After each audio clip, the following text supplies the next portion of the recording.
20대 후반, 사회복지사 교육을 마치고 아시아의 난민 캠프에서 아이들을 돌보는 자원봉사를 했다.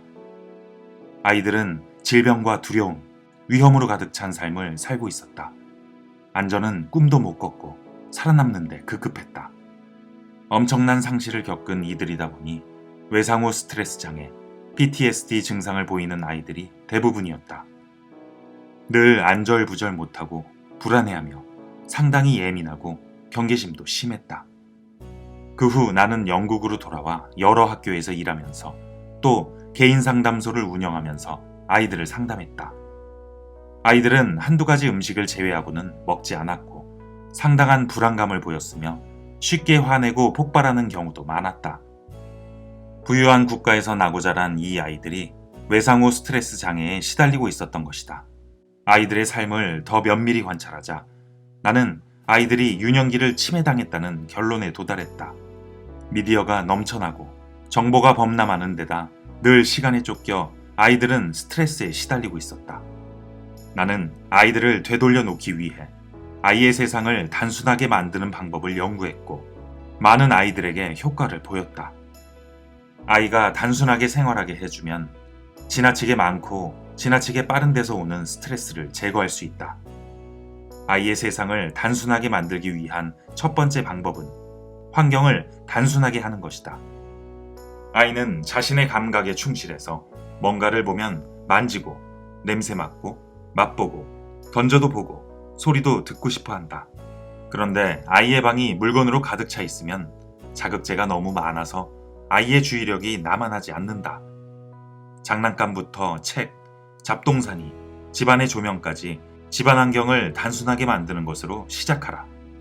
방해물이 적을수록 주의력이 확장되고 정신적, 물리적 공간을 확보하여 아이가 원하는 방식으로 세상을 탐험할 수 있게 된다. 아이의 세상을 단순하게 만들기 위한 두 번째 방법은 아이의 일상에 리듬을 부여하는 것이다. 저스틴은 아침마다 침대에서 나오길 거부했다.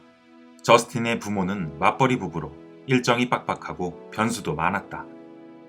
등교할 때도 어떤 날은 엄마 차를, 어떤 날은 아빠 차를, 또 어떤 날은 친구 부모님 차를 타고 가기도 했다. 하굣길 픽업도 불규칙적이기는 마찬가지였다. 어떨 때는 저스틴을 픽업한 후에도 통화와 업무를 계속해서 저스틴이 계속 기다리기도 했다. 저스틴은 늘 예측 불가능한 생활에 노출되어 있었고 결국 저스틴이 침대 밖으로 나오는 것을 거부하게 만들었다. 부모가 바쁠수록 아이에게는 리듬이 필요하다. 그러면 아이가 일상에서 예측 가능성을 높이며 안정감을 느낄 수 있다. 나는 저스틴의 부모에게 아이와 마주 앉아 다음날 일정을 미리 점검하게 했다. 내일 등교는 엄마랑 같이 할 거야. 학교 끝나고 정문에서 기다리면 아빠 파란 차가 보일 거야.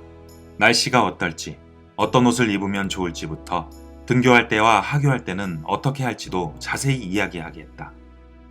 이처럼 아이가 다음 날에 대한 그림을 대강 그리면서 잠드는 것은 상당한 도움이 된다.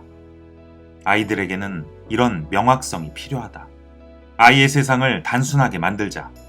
끊임없이 뭔가를 해야 하는 거센 급류 속에서 아이는 쉬어갈 섬을 만날 수 있을 것이다. 창의력, 집중력, 회복 탄력성 높은 아이로 키우는 단순 육아의 힘. 마음이 편해졌습니다. 발달 교육자들은 부모 유형을 세 가지로 나눕니다. 자신의 양육 방식을 알아야 아이를 대하는 태도를 바꾸고 아이를 긍정적인 방향으로 이끌 수 있습니다. 나는 어떤 유형의 부모일까요? 문제 1. 아이에게 과자 봉지를 버리고 오라고 하자 아이가 싫다고 합니다. 어떻게 말하시겠습니까? 1. 지금 당장 안 하면 친구네 안 데려다 줄 거야. 2. 이런, 알겠어 라고 말하고 직접 쓰레기를 버린다. 3. TV 보고 있는데 시켜서 짜증이 났구나. 그럼 언제가 좋겠니? 문제 2. 축구를 하다 다친 아이가 울면서 다리에 난 상처를 보여줍니다. 어떻게 말해주겠습니까? 1. 별거 아니야. 괜찮아. 다 큰 아이는 우는 거 아니야. 2. 울지 마. 다친 데 씻고 밴드 붙이자. 3. 아프겠다. 어떻게 해줄까? 1은 통제형 부모, 2는 허용형 부모, 3은 마음 중심형 부모에 해당합니다. 각각의 특징은 다음과 같습니다. 통제형 부모는 아이가 바르게 행동하도록 만들기 위해 처벌이나 죄책감, 뇌물과 보상을 사용합니다. 부모의 기대가 높아 아이들은 늘 스스로를 부족하다고 느낍니다. 허용형 부모는 자녀의 응석을 받아주고 자녀 마음대로 할 수 있게 둡니다. 그 결과 아이는 타인의 바운더리를 침범하기도 합니다. 마음 중심형 부모는 자녀를 정서적으로 지지합니다. 부모가 일방적으로 설교를 하는 게 아니라 아이도 의견을 내고 부모와 아이가 함께 토론합니다. 통제형 부모와 허용형 부모는 당장 문제 행동을 고치는 데 효과적일지 모르지만 장기적으로는 아이들에게 부정적인 영향을 줍니다. 마음 중심형 부모가 되려면 어떻게 해야 할까요? 1. 감정 계좌에 긍정적인 감정 쌓기. 아이들 마음에는 감정 계좌가 존재합니다.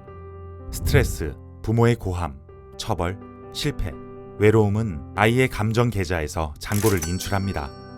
반면 놀이, 유대감 등은 감정 계좌의 잔고를 채워줍니다. 아이들은 감정 계좌의 잔고가 많을 때 더 편안함을 느낍니다. 아이의 감정 계좌를 채우는 첫 번째 방법은 아이를 의사결정에 참여시키는 것입니다. 이때 아이의 의견을 존중하는 태도를 보이는 것이 중요합니다. 이 사진은 어디에 걸까? 슈퍼에서 무슨 간식 사다 줄까? 가정 내 다양한 사안에서 아이의 의견, 생각, 감정, 아이디어를 물으면 아이는 스스로를 중요한 사람이라고 느낍니다. 두 번째 방법은 아이가 만족할 만한 관심을 주는 것입니다. 아이가 인형극을 하며 부모가 관객이 되어주길 바라는 것도, 공원에 가자고 졸라대는 것도 목적은 하나입니다. 부모가 하던 일을 멈추고 관심을 가져주길 바라는 것입니다. 아이가 놀아달라고 할 때, 이야기를 들어달라고 할 때 잠깐만이라고 말하고 싶은 충동을 이겨내고 이제부터는 그래 알았어 라고 말해보세요. 2. 아이 몫의 문제에서 빠지기. 요즘 부모들은 아이가 도움이 필요한 것 같으면 곧장 개입해 당장 해결책을 제시해 주려고 합니다. 친구가 괴롭히면 선생님한테 가서 꼭 말해야 돼? 밖에 추워. 자켓 입고 나가. 물론 부모로서 아이를 올바르게 이끌어 주어야 하지만 개입이 지나치면 아이들은 통제당한다고 느낍니다. 그렇다면 그 기준을 어떻게 정해야 할까요? 우선 이 문제가 누구의 것인지 생각해 봐야 합니다. 아이가 추운 날 재킷을 두고 나가거나 가장 친한 친구와 싸운 일은 아이 몫의 문제입니다. 아이 몫의 문제는 아이 스스로 처리할 수 있는 문제로 부모가 어떻게 해결되든지 관여할 필요가 없습니다. 부모는 그저 그 문제에 공감을 해주면 됩니다. 겉옷 입고 나가서 추웠겠다. 친구가 그렇게 말했어? 기분 상했겠네. 그런 다음 아이가 자연적인 결과를 경험하도록 둡니다. 자연적인 결과는 아이의 선택이나 행동에 당연하게 따라오는 결과물입니다. 예를 들어 추운 날 겉옷을 깜빡하고 나가면 추울 것입니다. 학교에서 친구들에게 무례하게 행동하면 친구에게서 같이 놀기 싫다는 소리를 듣게 될 것입니다. 이런 경험을 통해 아이들은 자신의 문제를 스스로 해결할 방법을 찾게 됩니다. 다만 다음 중 하나라도 해당한다면 부모의 개입이 필요합니다. 아이의 선택에 대한 믿음, 진심으로 공감하는 태도는 아이의 자존감을 높이는 동시에 부모 자녀 간의 관계도 더욱 탄탄하게 만들어줍니다. 3. 아이의 바운더리를 존중해주기. 바운더리란 자신이 하고자 하는 것, 경험하고자 하는 것을 스스로 정하는 지침으로 보통 신체, 감정, 소유물과 관련이 있습니다. 내 허락 없이 누가 내 몸에 손대는 건 싫어. 배부를 때는 억지로 먹고 싶지 않아. 부모가 아이의 바운더리를 존중하지 않으면 훗날 아이들은 타인의 바운더리를 무시하고 자신의 것도 존중하지 못하는 성인이 될 가능성이 큽니다. 아이의 바운더리를 존중하는 방법은 다음과 같습니다. 첫째, 식사량을 너무 깐깐하게 간섭하지 마세요. 아이에게 음식을 억지로 먹어야 한다고 강요하면 아이는 자신의 몸이 보내는 신호를 무시하기 시작합니다. 이는 바운더리를 침해하는 행위이며 나쁜 식습관의 시작입니다. 둘째, 아이를 만지기 전에 긍정하는 신호를 확인하세요. 누군가 아이를 안거나 만질 때 아이들은 부모에게 싫은 기색을 내비칩니다. 이런 신호를 감지하고 존중하는 것이 현명한 부모입니다. 셋째, 벌을 없애세요. 정서적, 신체적 벌은 아이들에게 뭔가를 잘못했다면 이 사람이 너를 제압해도 아프게 해도 받아들여야 해 라는 메시지를 전달합니다. 아이의 싫어요는 무례함이나 반항심과는 관계가 없습니다. 아이는 자신의 바운더리를 주장하는 것뿐입니다. 아이를 위해, 아이의 거절에 괜찮아질 줄 알아야 합니다. 양육법을 고치는데 결코 늦은 때란 없습니다. 벌이나 보상 없이 바운더리를 정하고 지켜나갈 때 부모와 아이 모두 스트레스를 줄이고 관계를 더욱 돈독하게 만들 수 있습니다. 수십 년간 수많은 부모와 아이의 삶을 바꾼 친절하고 확실한 존중의 육아법.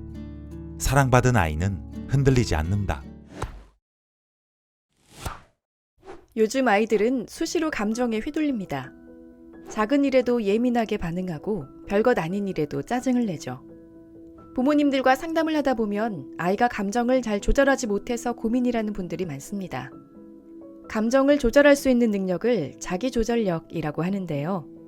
이 능력은 아이의 학습 능력과 대인관계 능력, 자존감, 자신감과 밀접하게 연관됩니다.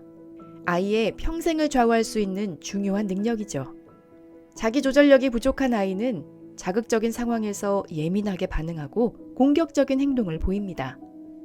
문제를 원만하게 해결하는 능력이 부족하니 학교에 적응하기도 힘들어합니다. 학교 폭력의 가해자나 피해자가 될 가능성도 큽니다. 반면 자기조절력이 높은 아이는 충동을 억제하고 자신의 행동을 통제할 수 있습니다. 자기조절력은 아이가 사회에 건강하게 적응하기 위해서 꼭 필요한 능력이지만 한순간에 키워지진 않습니다. 아이가 자기조절력을 키우려면 부모는 어떻게 도와줘야 할까요? 첫째, 부정적인 감정도 표현하게 하세요. 부모는 아이가 자신의 감정을 어떤 감정이든 마음껏 표현하게 해주어야 합니다. 우울과 슬픔, 분노, 미움, 질투 같은 부정적인 감정도 자연스러운 감정이기 때문에 참거나 숨기지 않고 표현하도록 해야 하죠. 친구가 너무 미워서 때려주고 싶어. 너 누가 그런 말 하래? 예쁜 말만 하라고 했지? 아이가 부정적인 감정을 표현할 때 아이를 혼내면 아이는 부정적인 감정을 억누르고 더 이상 표현하지 않게 됩니다. 이렇게 감정을 억눌러 버리면 어떻게 될까요? 아이는 부모님이 받아들이는 긍정적인 감정은 표현하고 부모님이 거부하는 감정은 표현하지 않으려 합니다. 그렇게 성인이 되면 슬픔이나 분노가 느껴질 때 어떻게 대처해야 할지 모르며 혼란스러워하게 됩니다. 결국 우울이나 불안 등의 심리적 문제를 겪게 되죠. 아이가 느끼는 감정은 어떤 감정이든 억누르지 말고 표현하게 하세요. 둘째, 감정을 말로 표현하게 하세요. 아이들에게 오늘 기분이 어떠니? 라고 질문하면 대부분은 그냥 그래요. 특별한 거 없어요. 라고 말합니다. 많은 아이들이 감정을 표현하는 걸 어려워합니다. 자신의 감정에 집중해 보거나 말로 표현할 기회가 거의 없기 때문입니다. 말로 감정을 정확히 표현하지 않으면 아이는 내가 느끼는 감정이 뭐지? 라며 자신의 감정을 정확하게 인식하지 못합니다. 아이의 감정이 짐작된다 하더라도 아이가 스스로의 감정을 살펴보고 확실히 표현할 수 있도록 물어보는 게 좋습니다. 수지야, 오늘은 기분이 어떠니? 오늘 속상하고 우울해요. 그래? 무슨 일이 있었는데? 복도 지나가는데 영민이가 다리 걸어서 넘어졌어요. 아이고, 넘어져서 많이 아팠겠구나. 속도 상하고. 이렇게 감정을 말로 표현하면서 아이는 자신의 감정을 정확하게 깨닫고 자신이 겪은 일을 객관적으로 살펴볼 수 있습니다. 즐겁다, 외롭다, 행복하다, 허전하다 등 감정 표현이 적혀 있는 감정 카드로 감정을 설명하게 하는 방법도 있습니다. 아이에게 요즘 느끼는 감정을 5장 고르게 하고 어떤 상황에서 그러한 감정을 느꼈는지 구체적으로 이야기해보게 하는 방법입니다.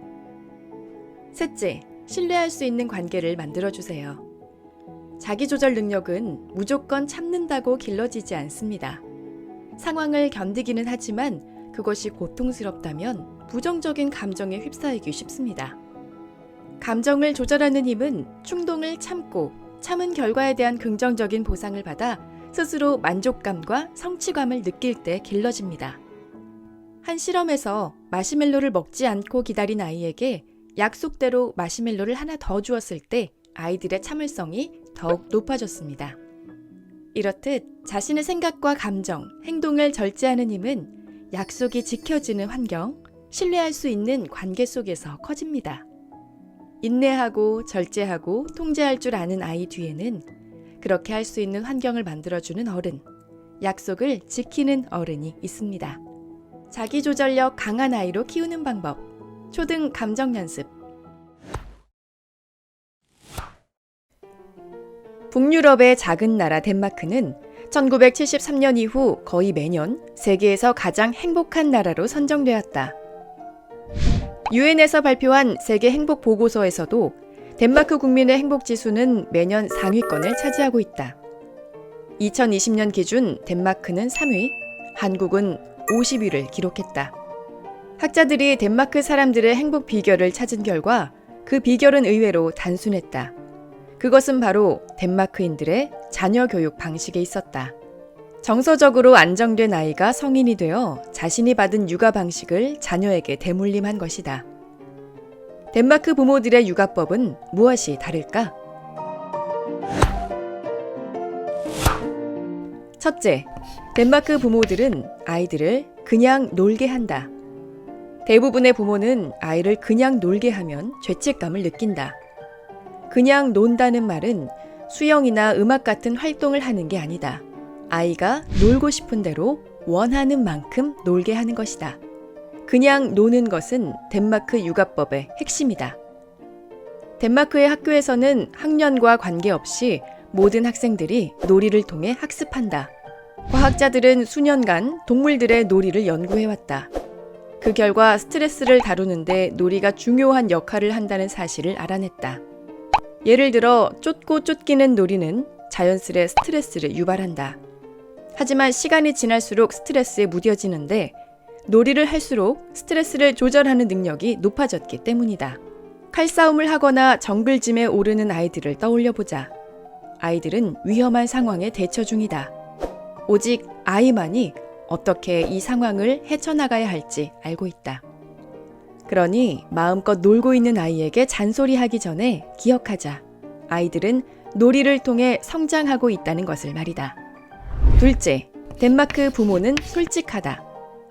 친구와 싸워서 침울한 아이에게 뭐라고 말해야 할까? 다 괜찮다고 말하는 것이 정답일까? 부모가 감정을 속이는 것은 아이에게 보내는 가장 위험한 메시지다. 아이가 그런 부모의 모습을 따라하게 되기 때문이다. 아이에게 필요한 것은 부모의 솔직한 감정 표현이다. 아이가 두려워할 때나 어려운 상황을 마주했을 때 부모의 어린 시절 이야기를 들려주면 좋다. 엄마도 어렸을 땐 친구랑 싸웠을 때 제일 슬펐어.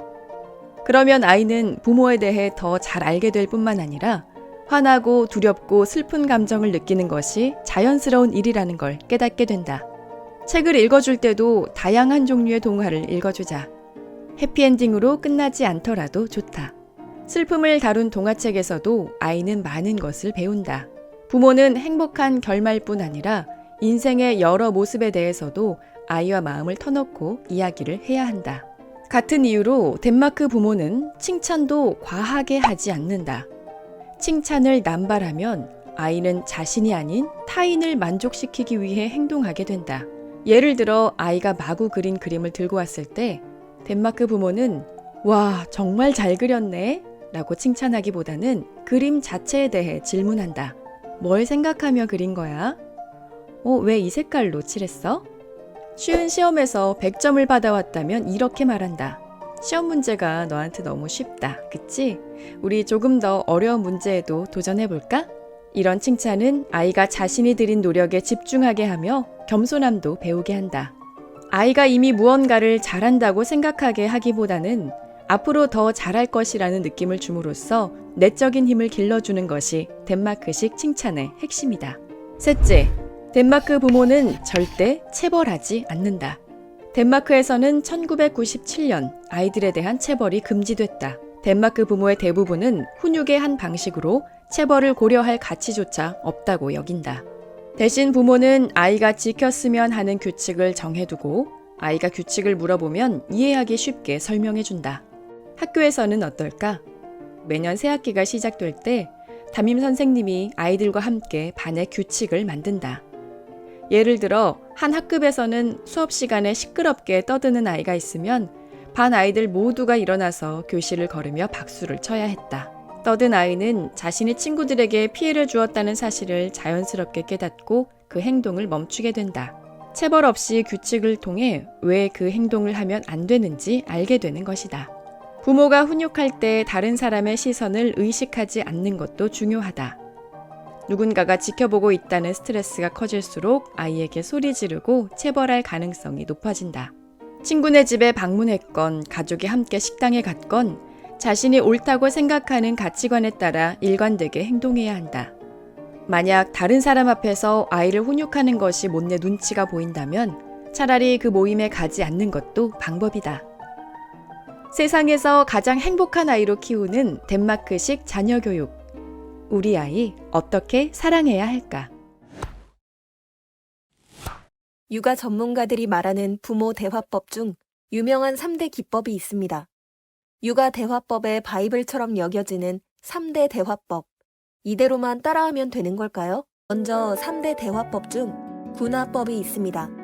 아이에게 말이나 행동에 공감한다는 표시로 구나 하고 맞장구를 쳐주는 대화법이죠.